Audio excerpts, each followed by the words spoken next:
Merhabalar, ben Huri Metek Mutfak'ta kanalıma mutfağıma hoş geldiniz. Elma ile hazırlayabileceğiniz harika bir tatlı tarifi vermek istiyorum. Fırın kullanmadan ocakta hazırlayabilirsiniz. Tarifimize hemen başlayalım. 6 adet elmayı rendelediğim tavaya aldım.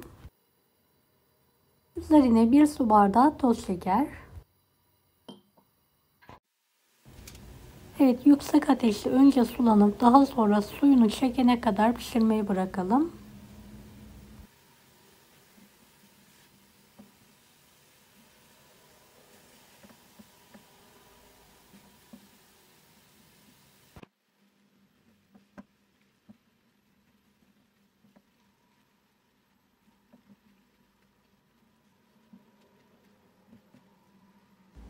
Artık suyunu çekti, altını kapatarak soğumaya bırakalım.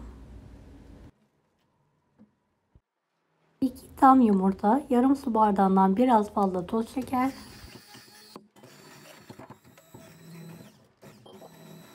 2 yemek kaşığı sıvı yağ,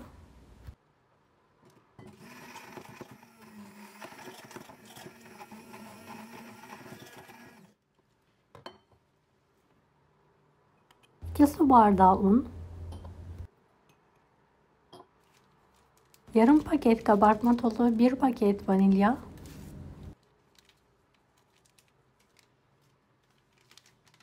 1 paket kakao,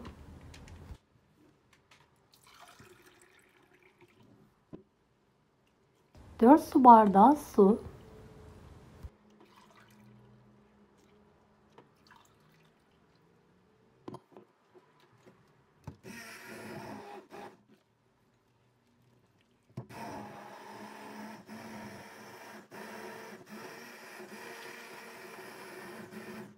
tüm malzemeyi blender yardımıyla pürüzsüz olana kadar hazırlıyorum.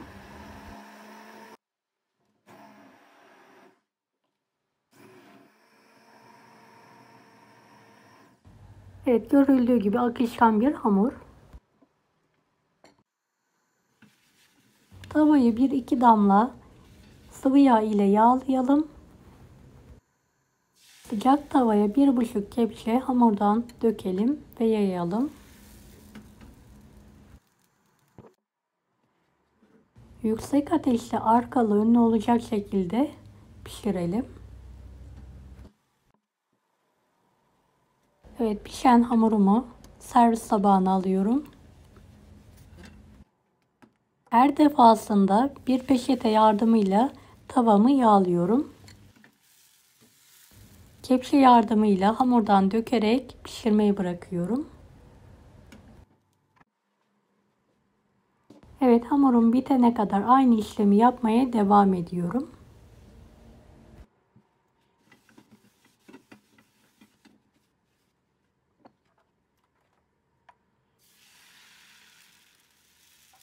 Videomu izlerken buraya kadar geldiyseniz yorum kısmına herhangi bir emoji bırakırsanız bana destek olmak için sevinirim.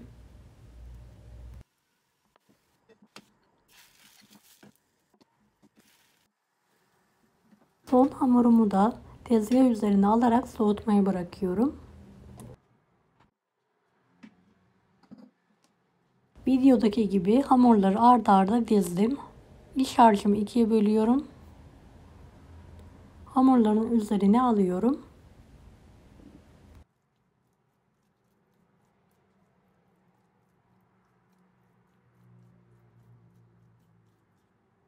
İnce tabaka halinde her tarafına gelecek şekilde sürüyorum.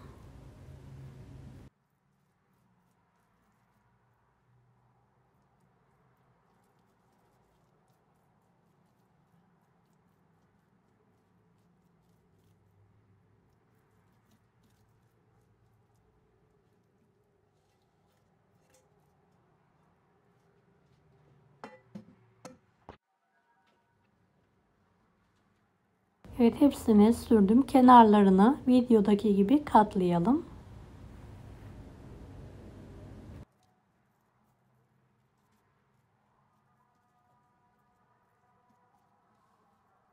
Daha sonra baş taraftan başlayarak sıkı bir rulo yaparak hazırlayalım.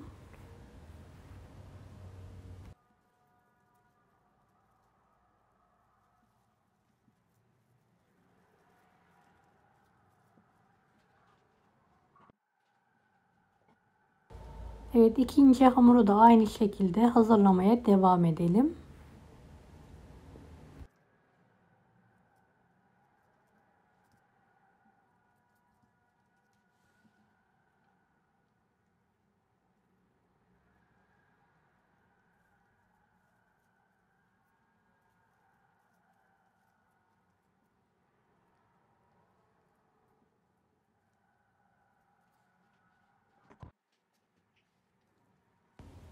Evet, hazırladığımız ruloları 5-10 dakika buzdolabında dinlendiriyorum.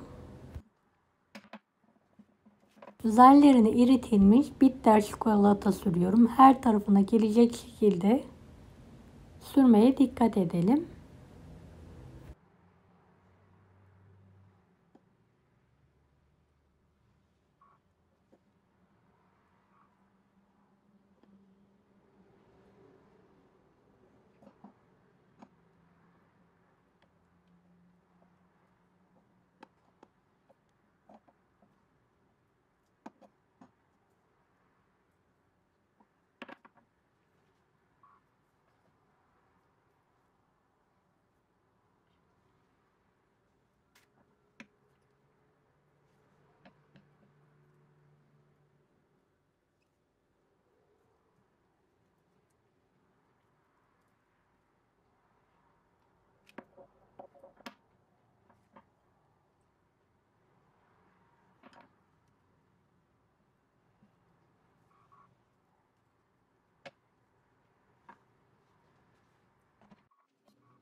Evet, temiz bir servis tabağına alıyorum.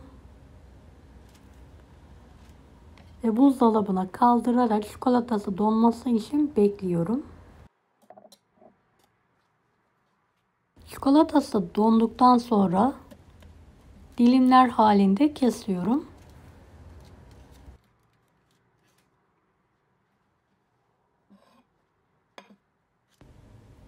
Evet, görüntüsü, lezzeti gerçekten muhteşem oldu.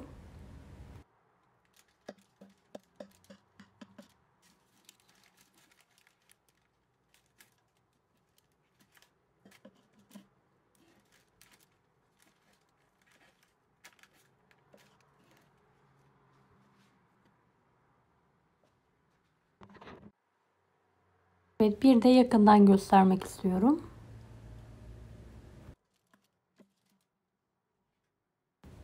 Evet, dilediğiniz büyüklükte keserek servise hazırlayabilirsiniz.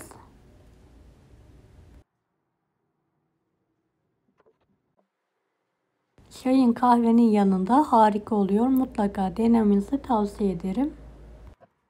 Deneyecek olanlara şimdiden kolaylıklar dilerim. Kanalıma ücretsiz abone olmayı unutmayın. Bir dahaki videolarda görüşmek üzere. Allah'a emanet olun. Hoşça kalın.